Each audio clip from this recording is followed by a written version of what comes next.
So in Morocco, the problem is we do not have a law against violence against women, and so the idea was to work with women at a grassroots level to understand what it was they wanted to see in a law. In this whole process of drafting legislation and doing the advocacy work, global rights played a fundamental role because we have had several initiatives in Morocco to work on this issue of violence against women. But all these initiatives had focused only on the major cities, and they had worked with women's NGOs, but they didn't really integrate women, and they didn't take into consideration the needs of the women or the needs of the local authorities. Global rights' approach was to work in 10 different zones in Morocco, zones that were really far from the central part of the country, so that we could try to capture all the different specificities of Morocco. And we established partnerships with 10 different NGOs, and each of these NGOs was to establish a network to work with in their own region. So we started off by training these 10 associations, and then they went out and trained other associations, and in the end we had 59 different associations working on this initiative. So currently we have more than 100 organizations that are working hand in hand to promote this initiative. And that was an entirely new way of going about it in Morocco. Normally it's all the major women's NGOs that get together for conferences, meetings, to discuss the problem and propose recommendations.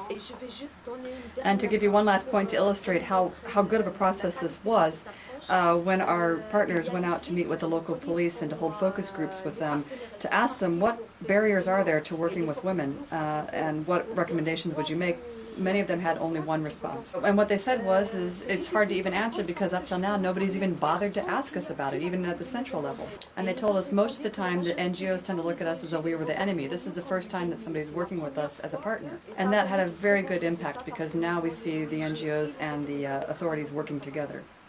We were struck by many, many stories of women while we did this caravan because we were meeting with women in various villages for 21 days. And I remember in particular one meeting that we organized with women in the city of Zagura in the south of Morocco. There was one woman, an elderly woman, who had come to the meeting with her 16-year-old daughter. And she came holding two sacks. One sack contained all the medicines that she was taking, and the other sack contained all the files for the cases that she had before the court. She said that she had been suffering from continual violence from her husband for over 16 years. And she had filed many, many petitions before the court, tried to bring a case, and every time the answer was that she had to bring witnesses. Every time she would try to go see the police, they'd say, "We can't do anything to help you, go back home." And she had an entire stack of cases. And if we had had this type of law, or if we have this type of law, she would finally have an answer. And what was most sad in her story was that her daughter said, "I'm never going to get married because of what I've seen happen to my mother." And there are many stories that we could tell. I remember one story that happened more in the north of Morocco when we met with the women and asked them what they wanted to see in the law, whether they'd like to see a law that decided on these cases or tried to reconcile people. But in other words, in this process, reconciliation means asking the woman to give up her rights. And there was one woman who said, "I can give you an answer by giving you the example of my neighbor."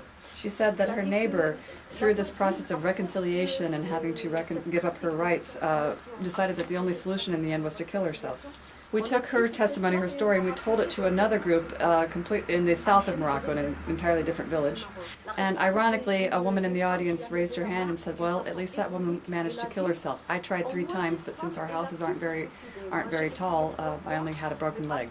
So there are many, many stories that illustrate this point that if we don't have this law, we just cannot make progress.